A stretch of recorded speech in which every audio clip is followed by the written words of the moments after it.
Hello, students of history and political science. I'm Mr. Tesh, and welcome to Global Chat, where we explore the ins and outs of the field of study known as comparative politics. In this video, I want to give a presentation on Iran for my AP Comparative Government and Politics students. First, we're going to take a look at institutions that make up Iran's political system. Then, I want to get you up to speed a little bit about the Iranian people and the ways that they participate in politics. I should note that there are some names that come up in this presentation that I'm really going to do my best to pronounce. They're a little bit tricky for me, and I really hope I do them justice. So let's get started by first taking a look at Iran's state institutions. We're going to talk in detail about each of these institutional arrangements, but we should be aware of some key facts before we dive in. We're going to take a look at Iran's recent history and the biography of a man named Ruhollah Khomeini. Khomeini is central to the creation of the Islamic Republic of Iran, and so I think it's important that we take a few minutes to talk about him. Then we should look at some of the major state institutions of Iran, including the supreme leader, presidency, legislature, and the judiciary. We'll also talk about how each of these works, and how an institution called the Guardian Council affects who can be elected to government. You can't really talk about Iran without talking about Sayyid Ruhollah Mossavi Khomeini, better known in the West as Ayatollah Khomeini. Khomeini became one of the leading scholars of Shia Islam in the mid-20th century. He taught in the city of Qom, one of Iran's largest cities and also a holy city for Shia Muslims. Among other things, Khomeini taught political philosophy, Islamic history, and ethics. It was in the 1960s that Khomeini became an important political figure in Iran, as well as a religious teacher. At the time, Iran's monarch, Reza Shah, had launched what was then called the White Revolution. The White Revolution was a series of reforms to try and modernize Iran. It gave women the right to vote, allowed non-Muslims to hold public office, pushed for literacy in the country's schools, and initiated the sale of some state-owned industries to private owners. Traditionalists like Khomeini saw these policies as a form of westernization and as a so-called attack on Islam. These conservative-minded individuals denounced the government's decisions, and on June 3, 1963, Khomeini gave a public speech condemning the Shah's programs. This led to Khomeini's arrest, and by the following year, he had been sent into exile. Khomeini spent many of his years in exile living in Iraq. It was during this time that Khomeini published his now famous book Velayat-e Faqih, which translates to English simply as Islamic Government. It was in this work that Khomeini laid out his vision for an Islamic government. The way he saw it, a government headed by officials elected by the people to serve as a quote-unquote representative was not at all desirable, and was just as bad as rule by a monarch. Instead, Khomeini believed that the people of Iran ought to live in accordance with Islamic law. Khomeini argues that only by establishing an Islamic government under the guardianship of a scholar on Islam could an Islamic society truly thrive and adhere to its religious tenets. Later on, it is this book that was essential to reshaping the Iranian regime into the theocracy that we know it as today.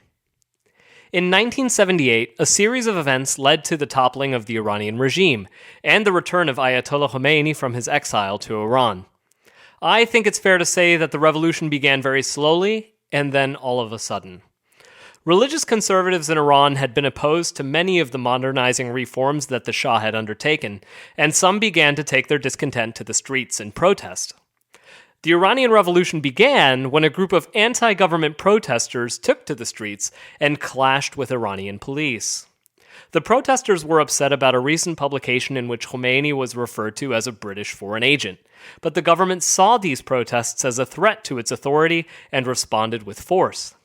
Exact numbers are obscure, but it appears that several protesters were killed in the clash. This led to further escalating protests, and in 1979, millions of Iranians took to the streets dissatisfied with a political system that they perceived as corrupt and a government that was unresponsive to their demands. It turned out to be one of the largest protests in recorded history, and the Shah was forced to flee the country. Reza Shah ultimately ended up in the United States, of all places, where he was reluctantly granted entry by President Jimmy Carter to undergo cancer treatment. Meanwhile, the Iranian government demanded that Reza Shah be returned home in order to stand trial for the brutal manner in which his administration had repressed protesters. In the meantime, a provincial government was established in Iran, and Khomeini returned from exile to a warm welcome from the Iranian people. By the end of that year, a new constitution had been written and was put up for a vote by referendum. In envisioning a system of government for Iran, Khomeini and the religious leaders who drafted its constitution put several safeguards in place that would slow any kind of dramatic political change. Although Iran is now called the Islamic Republic, many political scientists have observed that Iran is more Islamic than republic. An official referendum on the constitution was held, in which nearly 100% of voters expressed their support for the new governing document. The system of government that Iran adopted in 1979 would not allow for the kinds of reforms sought by Reza Shah. The writers of the constitution had anticipated that Iranian society would eventually move away from traditional cultural norms, and they created a system of government that would be resistant to such changes. Now, it's true that the dominant political culture has been very slow to change, and that's why women still have less equality in Iranian society. It's why Western music and films are often banned. But Iran's system of government is also designed to prevent such changes from taking place through policy and law. Like other countries that we learn about, we can understand Iran's system of government as having three branches. There's a legislature called the Majlis, an executive branch, and a judicial system. But in many ways, that's where the similarities end. The executive branch is made up of a president, who is elected by the people, and a supreme leader, who is chosen by something called the Assembly of Religious Experts. The people also vote for lawmakers, the legislative body known as the Majlis. But the catch is that in order to be eligible to run for any of these elected positions, all candidates must be vetted by an institution called the Guardian Council, which is made up of 12 religious and legal experts who are selected by Iran's supreme leader. What this means is that the people's ability to choose who governs them is very limited. In this sense, Iran is not a representative democracy the way that we understand it. The people of Iran get only an indirect say in who is to replace the supreme leader. Iranians elect an assembly of experts whose job it is to appoint a new supreme leader. To date, Iran has only had two supreme leaders, Khomeini and his successor Khamenei. Because supreme leaders are appointed for life, the decision made by the assembly of experts is very important to Iran. The supreme leader is either directly or indirectly in charge of most aspects of politics in Iran. So the position of supreme leader was originally created for Ruhollah Khomeini. His successor, Ayatollah Ali Khamenei, was chosen in 1989 by the Assembly of Experts. It was Khomeini's view that the role of the supreme leader was to ensure that Iran's political system remained consistent with Islam, and to lead the Iranian people to live by the tenets of Islam as well. The supreme leader has a great deal of power. He serves as the commander-in-chief and is at the top of Iran's judicial system. The supreme leader also appoints half of the Guardian Council, which means that he can effectively decide who does and who does not get to run for public office. With this kind of power, the supreme leader has the ability to set the political agenda. But while the supreme leader plays a central role in Iran's system of government, Iran also has a president whose office gives him considerable influence over foreign and domestic policy. Currently, Iran's president is a man by the name of Hassan Rouhani, who is currently serving his second 4-year term. Where the supreme leader has more of the roles that we traditionally associate with a head of state, the president has many of the responsibilities that we often associate with a head of government. Rouhani is in charge of Iran's bureaucracy and civil service, which we will see plays an important role in the day-to-day lives of Iranian people. Together with the supreme leader, Rouhani also has some influence over foreign policy, and later we will talk about the Iran nuclear deal, which was an arrangement that Iran entered into under the leadership of Rouhani. Iran's Majlis is unicameral and made up of 290 lawmakers who represent Iran's 207 electoral districts. In order to provide representation to religious minorities, 3 seats are guaranteed to Christian and 1 each for Jewish and Zoroastrian representatives. Under the Constitution, the Majlis is supposed to legislate in accordance with Islamic law, and the Guardian Council has the ability to supervise the Majlis and even overturn laws that it passes. Overseeing the national budget and confirming presidential nominees to the cabinet are 2 major functions of the Majlis. Unlike other legislatures that we've studied, formal political party structures have never really developed in Iran. Civil society in general has been rather weak in Iran, and the parties that do form operate as loosely formed political alliances. Broadly, we can talk about two camps in Iranian politics: conservatives and reformists. In Iranian politics, conservatives are those who want to preserve the system of government and interpretation of Islamic law that dates back to the Iranian Revolution of 1979. Iran's conservative lawmakers are closely associated with the religious establishment and are very religiously oriented. You will also hear conservatives referred to as principalists, right-wing, and even as hardliners. Iran's reformists, on the other hand, are often supported by a younger generation of Iranians who seek more political and social freedoms. Iran's current president, Hassan Rouhani, has been supported by reformist coalitions since his election in 2013. His presidency has been characterized by an attempt to restore Iran's relationship with other countries, for example through the Iran nuclear deal. Many Iranians continue to be frustrated that reforms and modernization in Iran have not materialized, but again, the system is designed to prevent rapid change, and Iran remains in a tricky situation in terms of its foreign relations. Iran's Majlis members are directly elected in single-member and multi-member districts, which sometimes require a second round of voting. The districts vary in size geographically, but are set up so that roughly every 150,000 Iranian citizens have the right to elect one representative.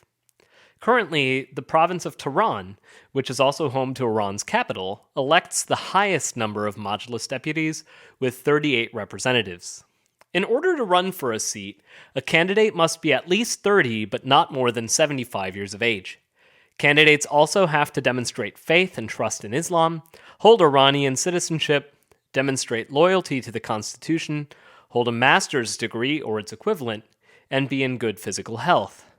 Here, I have a map of Iran's legislative districts and the number of representatives apportioned to each district. Finally, we need to talk about what I think is perhaps the most unique and influential institution in Iran, the Guardian Council. The Guardian Council is made up of 12 members, half of which are selected by the Supreme Leader, while the other half are nominees from the judiciary with Majlis approval. Whenever we talk about Iran, we have to remember that its system of government is an attempt to bring together theocracy and democracy. By blending the ideas of popular sovereignty with oversight by the Guardian Council, the system ensures that laws and regulations adhere to Islamic practices and that political candidates are likely to promote Islamic practices and traditions as well.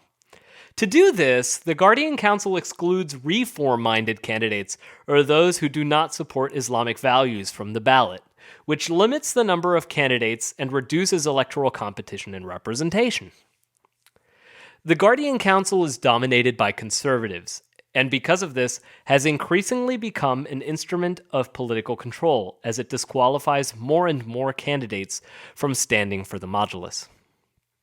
By keeping the most progressive or reformist-minded candidates off of ballots, the Guardian Council has been able to maintain the status quo and keep those who are critical of the regime from winning political power. In this chart, we can see that the number of legislative candidates disqualified by the Guardian Council has grown sharply since the 1980s. Iran's presidential candidates are also vetted by the Guardian Council.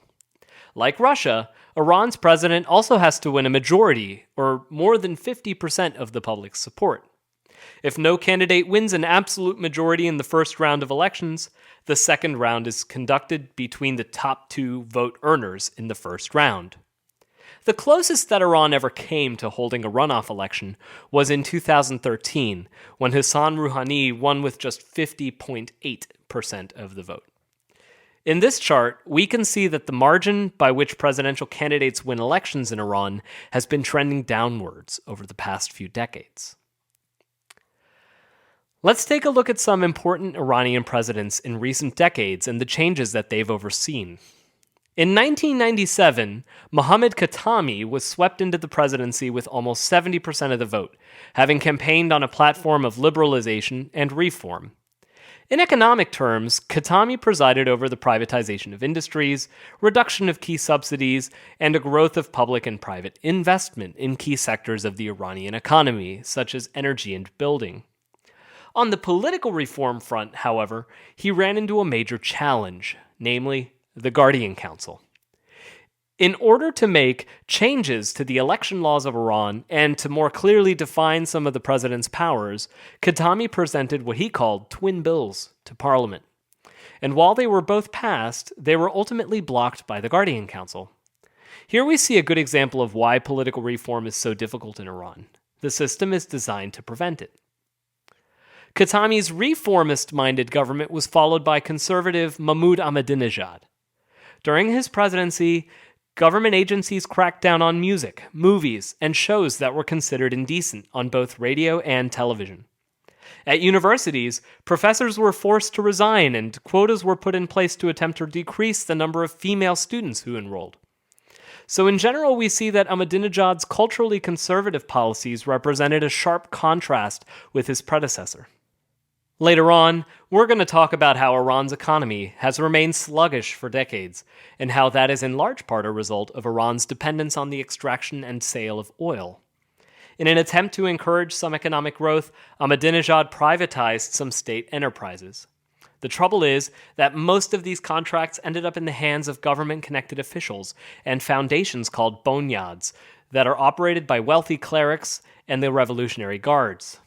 Instead of encouraging competition, these moves made it difficult for private companies to compete. So currently, Iran's president is a man named Hassan Rouhani, who was first elected to the office in 2013. Rouhani's presidency has been more socially progressive than that of Ahmadinejad. In terms of economic policy, Rouhani has sought to decrease income and wealth inequality. The tools at his disposal have been primarily control over monetary policy and subsidies that benefit poorer Iranians in particular. But Rouhani is perhaps best known for his culturally progressive administration. Rouhani's administration less severely censored content on the internet than did his predecessor, and he champions a greater degree of gender equality, appointing women to roles within his administration that would typically be reserved for men. In terms of foreign policy, Rouhani's government agreed to the nuclear deal that we will be discussing later, agreeing to strict oversight by an international body of its nuclear energy programs in exchange for sanctions relief by countries like the United States. But I want to talk about this particular accomplishment later. Now that we've looked at the executive and legislative branches of Iran's system of government, that leaves the judiciary. Iran's court system is rather complicated, and for our purposes, we're going to really simplify things and look at its most important features for now. Like other countries that we study, Iran has local courts, appellate courts, and a Supreme Court, but there are two fundamental differences to other countries that we study. First and foremost, the role of the Iranian judiciary is to uphold Sharia, or Islamic law, and judges are required to be trained in Islamic or Sharia law. The head of the judiciary is appointed by the supreme leader and can nominate half of the Guardian Council with approval by the Majlis. Second, the court system in Iran has been used to suppress and punish those who might challenge or question the authority of the Iranian regime. This is fundamentally different from a court in a developed democracy like the United Kingdom or even a country like Mexico. It is instead more comparable to the judiciary of China, where the judiciary functions as an arm of the executive branch. If you look at the bottom of this diagram here, you'll see what is probably the most notorious feature of Iran's judicial system, the so-called revolutionary courts. These courts were initially established after the Islamic Revolution of 1979. The court's judges were appointed by Khomeini, and at first their decisions could not be appealed. The targets of the court at first were former members of the Shah's government, who the new government feared could potentially challenge the legitimacy of the new regime. In a few short years, political activists and members of groups who had become opposed to the Iranian regime became the new targets. The courts were renowned for dealing severe punishments to their victims, all without defense attorneys or even evidence, which was considered unnecessary. Many were condemned to death, and even those who served lengthy prison sentences would be executed at the end of their sentences. The government feared that these former prisoners would go out to the world and tell them of their unjust treatment by the revolutionary courts and undermine the legitimacy of the regime. Although a law passed in 1989 to allow cases to be decided by revolutionary courts to then be appealed, little has really changed about the function that these courts play in Iranian society. Many organizers who were part of protests following the disputed election results of 2009 were tried in Iran's revolutionary courts, with some being pressured into signing confession statements under threat of violence. What I think we learn from Iran's court system is that courts can be a powerful tool in bolstering the authority of a state in authoritarian regimes. When a court carries out the administration of justice, it gives that decision the veneer of fairness and legitimacy. But like China, when Iran's revolutionary courts make decisions that are not in accordance with the rule of law, those kinds of misapplications of justice can lead to mass protests and accusations of government corruption that we have seen time and again in Iran, especially in recent decades. Okay, so now that we've looked at Iran's state institutions, let's take a look at some of the divisions in Iranian society, as well as some of the key issues that affect Iranian politics. First, we should pay some mind to the religious and ethnic makeup of Iranian society. Then, we'll talk about Iran's political economy, as well as its most valuable export, oil. We're also going to take a brief detour into foreign policy and talk about something called the Iran nuclear deal, as well as domestic policy regarding population growth. Finally, we'll talk about domestic issues such as protest movements, the repression of civil liberties such as the freedom of speech, and at the factors that have led to a high degree of gender inequality in Iranian society. On the surface, Iran is extremely homogeneous in terms of its religious makeup. 99% of all Iranians are Muslims, and a very small minority are Christians, Jews, and Zoroastrians also live in Iran. The Iranian legislature does have 5 seats that guarantee representation for religious minorities in the lawmaking branch of government. 2 for Armenians, and 1 each for Assyrians, Jews, and Zoroastrians. Nevertheless, many religious minorities face a threatening atmosphere in their day-to-day lives. Another division in Iran exists between Shia and Sunni Muslims. Shia Muslims make up a vast majority of Muslims in Iran, over 90% of the population. But in all, Iran is the least religiously diverse country that we study in our course. In terms of ethnicity, Iran is somewhat more diverse. A majority of Iranians are ethnically Persian, and the largest minority group is that of the Azeris. Most Iranian Azeris live in the northwest, which is situated next to Azerbaijan. The Kurdish people, or Kurds, make up the second largest minority group in Iran, and also make up a significant portion of the population in parts of Syria, Iraq, Turkey, and Armenia. One of the first things that we think of when we talk about Iran, though, is oil. According to the Atlantic Council, oil exports made up about 1/5 of gross domestic product in Iran in 2018, and just under 1/3 of government revenues from 2018 to 2019. In general, I find these numbers somewhat surprising. I guess I would have imagined that Iran's economy was a little bit more dependent on oil than it appears, but it turns out that Iran's economy has some other important industries like textiles, heavy machinery. Even agriculture makes up a pretty significant portion of Iran's economy. Still, these numbers are very high, especially in comparison to other developed economies around the world, which are much more diverse in terms of the goods and services that they provide or produce. The government of Iran plays an important role in the economy domestically, controlling prices and subsidizing commodities such as food and fuel. So while the government is able to raise a considerable portion of its revenue from oil exports, a lack of competition and foreign investment has meant a shortage of jobs in Iran. Labor force participation in Iran remains very low at about 44%, which is the percentage of the population that is either working or actively looking for work. Oil is still the most important commodity that Iran exports and makes up over 2/3 of its export revenues each year. Iran is a member of OPEC, which stands for Organization of Petroleum Exporting Countries. An intergovernmental organization, OPEC has 13 member states. Of the countries that we learn about in our course, Nigeria is another significant member country of OPEC. Essentially, the way that OPEC works is that member countries agree to limit the amount of oil that they export, keeping supply on the world market lower and therefore prices higher. Earlier, I had said that Iran is in a tricky situation in terms of its foreign relations. Iran has been under sanction by the United States and many of its allies since the 1980s for a number of reasons. Among other things, the hostage crisis in Tehran in 1979, support for terrorist organizations, and Iran's actions against American oil tankers in the Persian Gulf in the 1980s have led the country to be repeatedly sanctioned. Sanctions, by the way, are economic penalties placed on a country in which trade and financial transactions with the country are restricted.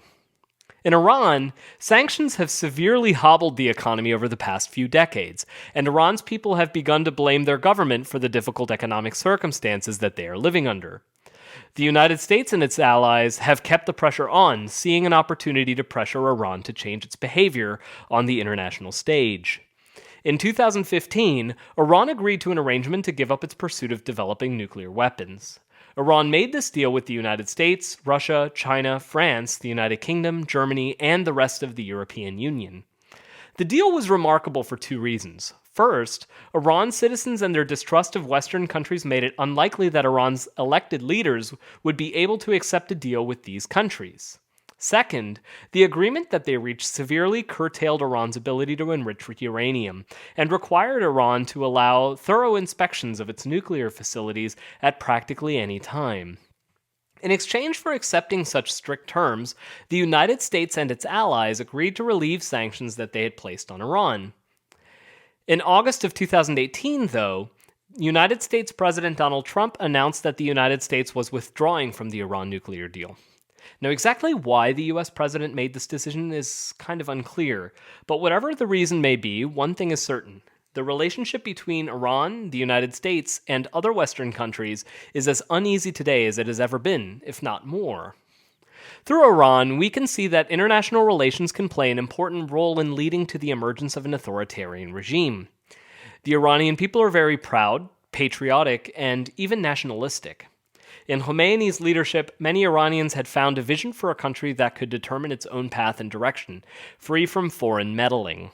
Having torn up the existing nuclear deal, future United States presidents and their State Department professionals will find it very difficult to get Iran to agree to yet another deal because there is very little incentive for Iranian politicians to do so. Just like politicians elsewhere, Iranian politicians depend on votes to keep their jobs. Conservative hardliners appeal to the people's sense of national pride and patriotism by speaking about the strength and independence of Iran, and don't want to appear weak by negotiating with an adversary, especially the United States. For our course, this is a great example of how a country's international relations can have an important impact on the politics inside a country. One very interesting policy program in Iran that is worth knowing about is the highly successful family planning program that the government instituted beginning in 1989. The chart above is based on data from the United Nations Population Division, and it shows population growth in terms of percentage. We can see that after the Iranian Revolution, Iran's population began to grow quite rapidly, but that in the 1990s this started to change. Recognizing the challenges associated with a rapidly growing population, the Iranian government instituted the new family planning program by providing contraception or birth control to all Iranians free of charge, family planning services to all couples, and later went on to remove financial incentives for large families. The program was a resounding and almost surprising success, bringing about a dramatic change in population growth in just a few short years. If you're interested in this topic, maybe you're taking a class on human geography or you're just interested in demographic statistics, I'm going to put a link to a really good article on Iran's family planning program in the notes below this video. It comes from the Population Reference Bureau and is a really good read if you want to know more about this. Okay, so earlier we had talked about President Ahmadinejad, and I had mentioned that civil liberties of Iranians were sometimes restricted. Let's take a moment now and talk about a specific example of this that has taken place in recent years. So following the presidential election of 2009, hundreds of thousands of protesters began to gather in the streets, believing that the election was corrupt and even rigged. Many of the protesters, who called themselves the Green Movement, were supporters of the reformist candidate Mir Hossein Mousavi, who appeared to have lost rather decisively against Ahmadinejad. The government responded to these protests by cracking down and attempting to disperse protesters. In these crackdowns, there were many instances of excessive violence on the part of the police. It is apparent that the government also restricted and censored internet access shortly before and during the protests, blocking websites that might be used to disseminate information. Altogether, the Green Revolution is an example of how perceived corruption and foul play in elections can lead to protests, and the means by which non-democratic regimes suppress these protests. On a related subject of civil liberties, we should talk about gender inequality in Iran. So like several other Muslim-majority countries, Iran ranks very low on the United Nations Gender Inequality Index. Iran ranks 119th, far behind even Saudi Arabia, which ranks 49th. Other countries in the Middle East can be found even further down in the index. Afghanistan ranks 143rd and Yemen ranks 162nd. Now, for those of you who someday take a gender studies course or a world religions course in college, this is actually a rather interesting subject because there is nothing particular about the practice of Islam that would make this kind of inequality inevitable. The Quran, the holy book of Islam, indicates that men and women are spiritually equal. The Quran does call for women to practice modesty and for husbands to protect their wives, but that's not really unlike Christianity, and it doesn't really explain why Muslim-majority countries tend to rank so low on the Gender Inequality Index. So you're probably asking yourself, if it isn't just religion that has led to such a large degree of gender inequality in Iran, what could it be? The answer is rather complicated and something that we should set to the side for the moment. But it is a fascinating subject, and I just wanted to whet your appetite with it for a moment and encourage you to dig a little deeper into it when we conduct our research project on gender inequality around the world in my class. What we can do for now is answer some of the questions about why gender inequality is the way it is in Iran today. In terms of gender inequality in education, Iran has actually been doing rather well and has seen a large number of girls and women receiving both primary and secondary education. According to UNESCO's Gender Parity Index, gender equality in education in Iran has actually been keeping pace with the United Kingdom since 2016. You'll remember that earlier I talked about President Mahmoud Ahmadinejad, who instituted a number of culturally conservative reforms. One of those was in 2010, when Iran again imposed quotas restricting women's admission to specific university programs to reduce women's access to some fields of study, including fields like women's studies and human rights. Obviously, such a policy has represented a pretty significant change in Iran. In government, though, the situation has been quite different. According to the United Nations Women, who track such things, only 5.9% of Iran's parliament is made up by female legislators. In addition, only 2 women serve in Hassan Rouhani's cabinet. One is vice president of Iran for Women and Family Affairs, and the vice president for Legal Affairs. And Rouhani is a much more progressive president than his predecessor. Compare this to Mexico, where there are gender quotas for the number of female candidates that political parties must nominate. As a result, women make up over 49% of Mexico's Congress. What shocks me is that that represents twice as many women as are in Congress in the United States. I think it makes sense that for issues that are important for women's rights and gender equality to be heard, you need to see more women in government, and we just don't see that in countries like Iran. Outside of government, women face other significant cultural obstacles to equality. In 2019, it was the first time in Iran's history that women were allowed to attend a men's soccer match, for example. After years of peaceful pressure, just 3,500 seats in a nearly 80,000-seat stadium were allotted for women, although they were to be sectioned off from male spectators. Many hardliners were outraged. The daily Iranian newspaper called the Kayan claimed that allowing women at soccer matches would take them out of their key roles as mothers, caretakers of the home, and the educating and upbringing of children. Important religious leaders in Iran claim that male soccer players are dressed too revealingly, making it improper for women to spectate. Since the Iranian Revolution, the hijab, which is a traditional head covering traditionally worn by Muslim women, has been made mandatory in Iran, both for citizens and non-citizens. I had a student from Iran in my class a couple of years ago, and she shared with us about the practice of wearing a hijab and her experience with it. She told us that since moving to the United States, she and her family had chosen not to wear the hijab anymore. But she told us a story about a recent visit she had made to her family in Iran. On board the flight, an announcement was made that while approaching their destination, all women on board the plane should please make sure they were wearing their hijab. She said that for her, that was a little bit strange to get used to wearing a hijab again, but that it wasn't just expected of her in Iran as a young lady, but that it was mandatory. In fact, women can be fined or even imprisoned for refusing to wear a hijab in Iran. A few years ago, there have been some social movements started by female activists who are sharing photos of themselves without the traditional head covering on social media. For now, women in Iran who participate in such movements risk tough penalties for their actions. So in this presentation, we've taken a look at some of the inner workings of the Iranian government, as well as some of the domestic and foreign policy issues that shape the unique political culture of Iranian society. For more information and additional resources, please check in the description below this video. And don't forget to subscribe to catch more of our videos. Thank you so much for watching, and I'll see you next time.